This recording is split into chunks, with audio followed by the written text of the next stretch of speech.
नमस्कार दोस्तों, आप सभी का हार्दिक स्वागत है। हम पढ़ रहे हैं प्राचीन भारत का इतिहास, जिसमें आज हम बात करेंगे धार्मिक आंदोलन की। इतिहास में अगर आप छठी शताब्दी ईसा पूर्व में देखोगे तो पाओगे कि बड़े-बड़े नगर अस्तित्व में आए, महाजनपद स्थापित हुए और इसी समय में कर्मकांडों के खिलाफ एक बौद्धिक चेतना का भी विकास हुआ। वैसे तो इस बौद्धिक चेतना की नींव या पृष्ठभूमि की अगर बात करें आप तो उपनिषदों ने तैयार कर दी थी। ये जो नगरीकरण हुआ, बड़े-बड़े महाजनपद स्थापित हुए, बौद्धिक चेतना का विकास हुआ, इस नगरीकरण और बौद्धिक चेतना के समय को अगर आप रामशरण शर्मा की बात करो तो इन्होंने इसको नगरीय क्रांति का काल कहा, जो ये बड़े नगर स्थापित हो रहे, महाजनपद बन रहे थे। और अगर गोविंद चंद्र पांडे की बात करें तो उन्होंने इसको अभिसंबोधि युग कहा। ये कथन याद करना है, पूछ सकते हैं आपसे परीक्षा में कि जो नगरी क्रांति का काल किसने कहा? जो आपका महाजनपद का जो काल था, छठी शताब्दी ईसा पूर्व वाला, नगरी क्रांति का काल।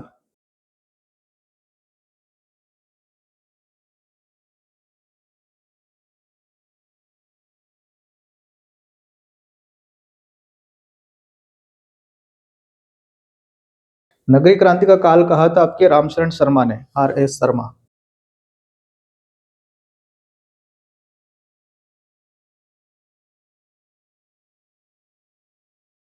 परीक्षा में ये पूछा जाता है इस तरह से कि किसने जो महाजनपद काल है या जो नगरों बड़े नगरों की स्थापना हो रही है, इस समय को नगरी क्रांति का काल किसने कहा? या नगरी ये समय जो है नगरी क्रांति का काल था, ये कथन किसका है? ये प्रश्न अक्सर इस तरह से कुछ बनते हैं परीक्षाओं में। इसी समय को जब ये बौद्धिक चेतना जागृत हो रही थी, तो इसको अभिसंबोधि युग कहा गया।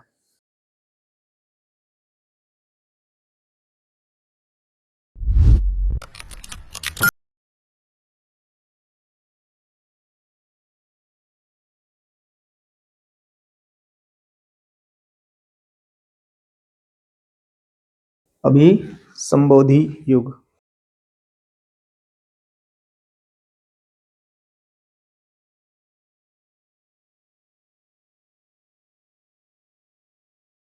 अभिसंबोधि युग कहा था गोविंद चंद्र पांडे ने।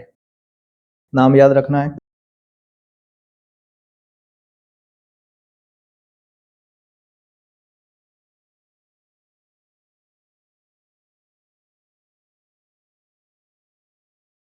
इन्होंने इस समय को अभिसंबोधि युग कहा क्योंकि इनके कहने का जो व्यू पॉइंट था ये था कि इस समय बौद्धिक चेतना हो रही है, और नगरीय क्रांति कहने का तात्पर्य था कि इस समय नगरों की स्थापना हो रही है, बड़े बड़े नगर बन रहे थे।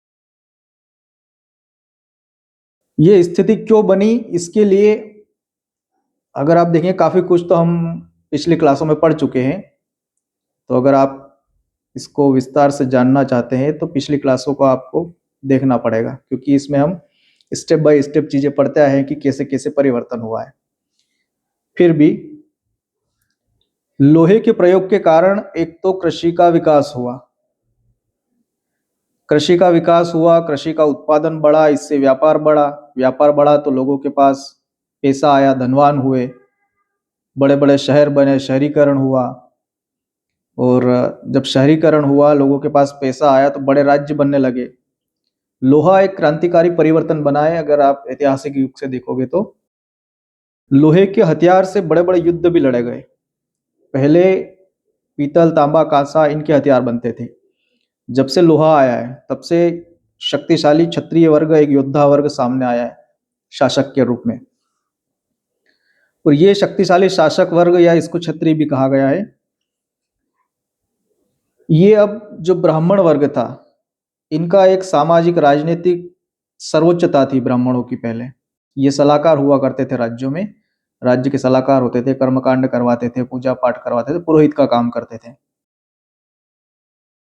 तो इस जो ये शक्तिशाली शासक वर्ग उभरा है, क्योंकि बड़े बड़े राज्य बनने लग गए, तो इस शक्तिशाली शासक वर्ग ने ब्राह्मणों की सामाजिक और राजनीतिक सर्वोच्चता के विरुद्ध एक इनमें एक प्रतिक्रिया हुई।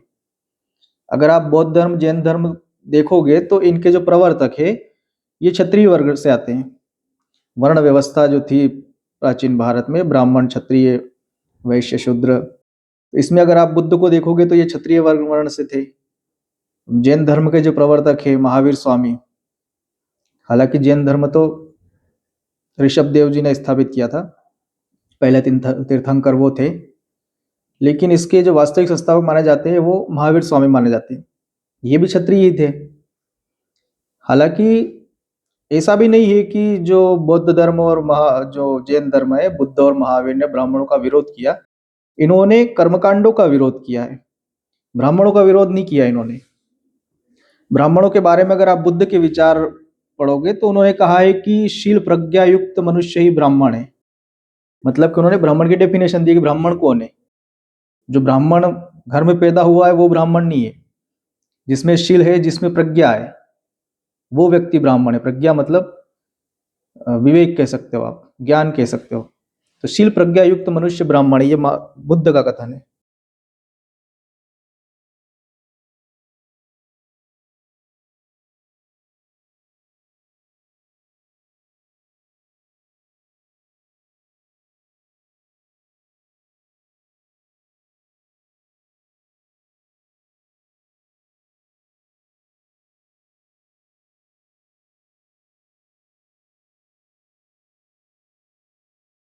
किसका कथन है ये? बुद्ध का।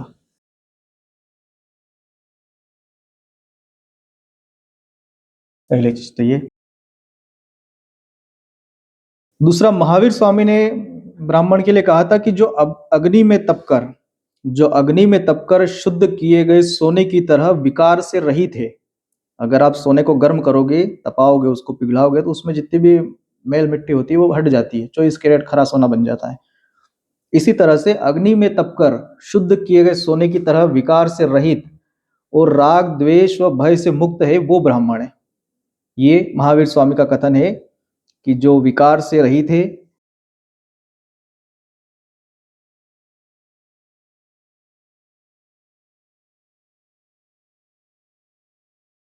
और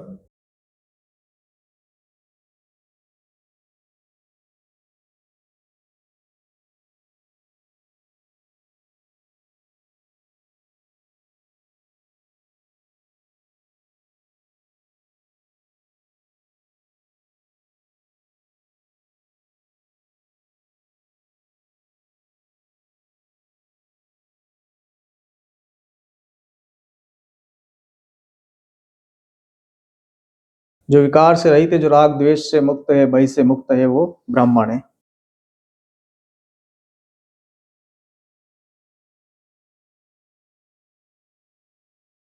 ये कथन है महावीर स्वामी का।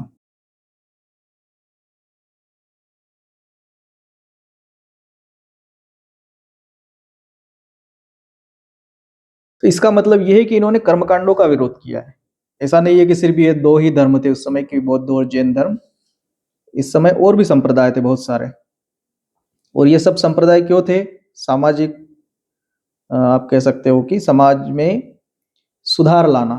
जो समाज में जो कुरीतियां आ गई है, जो कठिन कर्मकांड आ गए थे, जो सामान्य व्यक्तियों के लिए पालन करना सहज नहीं था, ये स्थितियां धर्म में उत्पन्न हो गई थी कि अगर आपको हवन करना है, यज्ञ करना है तो इस तरह से करना होगा। तो उसमें कठिनता आ गई, जटिलता कह सकते हो आप। तो धार्मिक कर्मकांडों में जो जटिलता आ गई थी, उन जटिलताओं को सरल करने के लिए अलग अलग संप्रदायों का उदय हुआ। तो ऐसा नहीं है कि इस समय केवल बौद्ध और जैन धर्म ये दो ही संप्रदाय थे। अगर बौद्ध ग्रंथ की माने तो इस समय 62 संप्रदाय थे।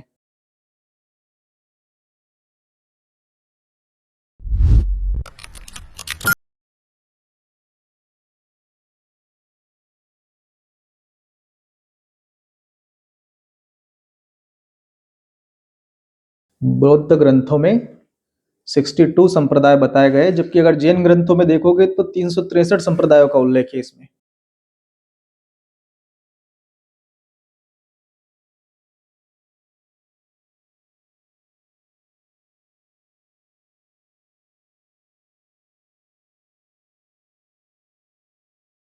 तो मतलब इसमें सिर्फ ये जैन और बौद्ध ही नहीं थे, और भी संप्रदाय थे। और सभी का उद्देश्य क्या था कि जो कर्मकांड में जो जटिलता आ गई है, या धर्म में जो जटिलता आ गई है, इनका एक विकल्प लोगों को दिया जाए, लोगों को एक सहज धर्म प्रदान किया जाए कि सिर्फ कर्मकांड या जटिल कर्मकांड करना, यज्ञ हवन करना ये आवश्यक नहीं है। आप एक अच्छा जीवन जी करके सदाचार सादा आचरण रख करके इससे भी आपको मोक्ष प्राप्त हो सकता है।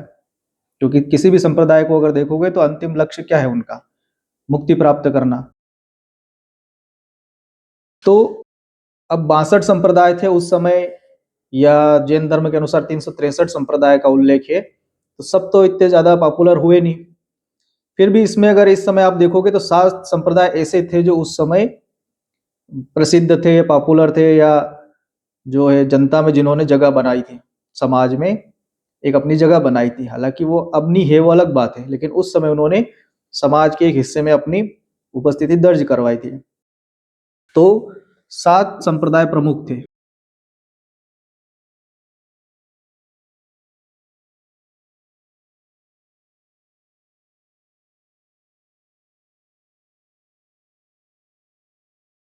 कौन कौन से 7 संप्रदाय थे, इनका एक बार नाम देख लेते हैं।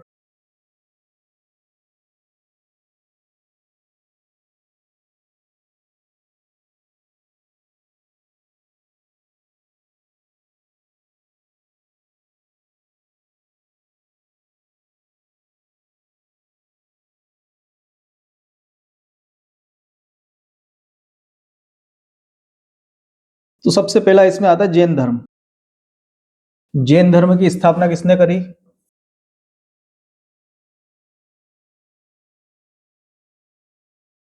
जैन धर्म की स्थापना के बारे में अगर इसके प्रारंभिक संस्थापक कौन थे, किसने इस धर्म को प्रारंभ किया था, तो ऋषभ देव आते सबसे पहले।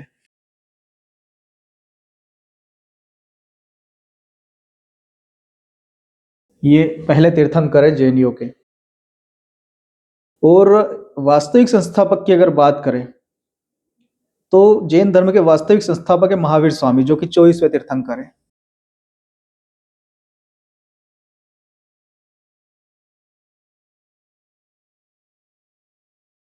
तो यहां से प्रश्न यही बनता है कि जैन धर्म का संस्थापक कौन है। तो सबसे पहला नंबर तो आता है ऋषभ देव जी का, जो पहले तीर्थंकर है। वास्तविक संस्थापक का अगर पूछा जाए तो महावीर स्वामी आएंगे, और ये जैनियों के 24वें तीर्थंकर है। और ज्यादातर इनमें तीर्थंकरों को देखोगे तो क्षत्रिय ही है। आज भी जब जैनियों में दीक्षा दी जाती है तो उनका एक संस्कार होता है, उन्हें पहले क्षत्रिय बनाया जाता है, उसके बाद वो जैन सन्यासी जो होते हैं, जैन साधु, चाहे वो दिगंबर हो श्वेतांबर हो, उनको पहले क्षत्रिय बनाया जाता है, उनका एक संस्कार होता है, उसके बाद उनको दीक्षित किया जाता है। तो अगर कोई आपका जैन मित्र हो तो आप उनसे पूछ सकते हो कि जब उनका जो दीक्षा संस्कार होता है तो उसमें उन्हें पहले क्षत्रिय बनाया जाता है। दूसरा प्रमुख जो धर्म था वो है बौद्ध धर्म।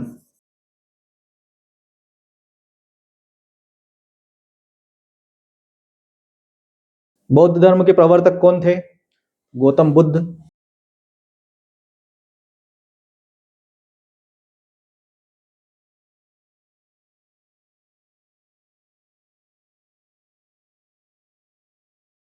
फिर इसमें आता है आजीवक संप्रदाय। तीसरा है, हम उन्हीं को पढ़ रहे हैं जो 7 मुख्य है, बाकी तो बहुत सारे थे।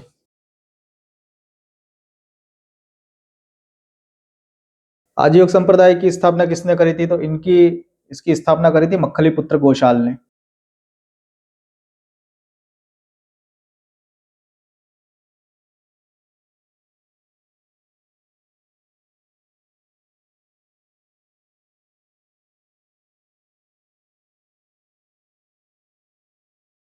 मक्खली पुत्र गोशाल।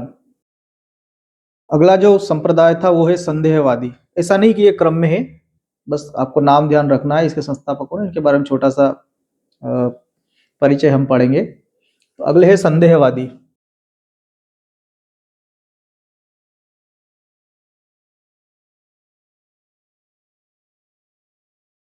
संदेहवादी के जो प्रवर्तक या संस्थापक थे वो थे संजय वेलुपुत्र।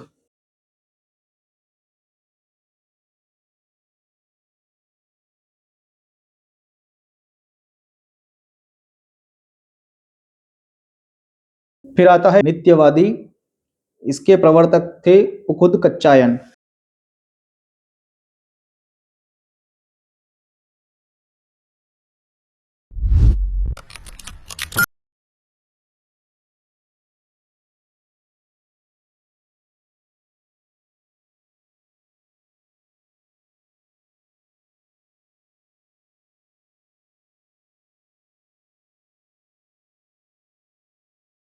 नित्यवादी के प्रवर्तक उगुद कच्चायन।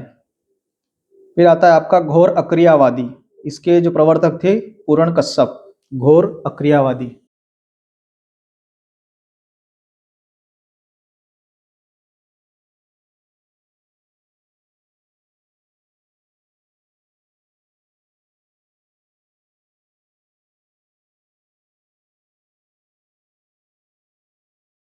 घोर अक्रियावादी पूरण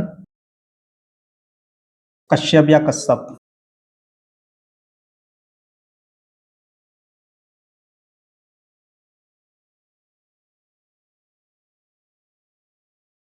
एक और है इसमें उच्छेदवादी, जिसके प्रवर्तक अजित केस कंबलिन थे।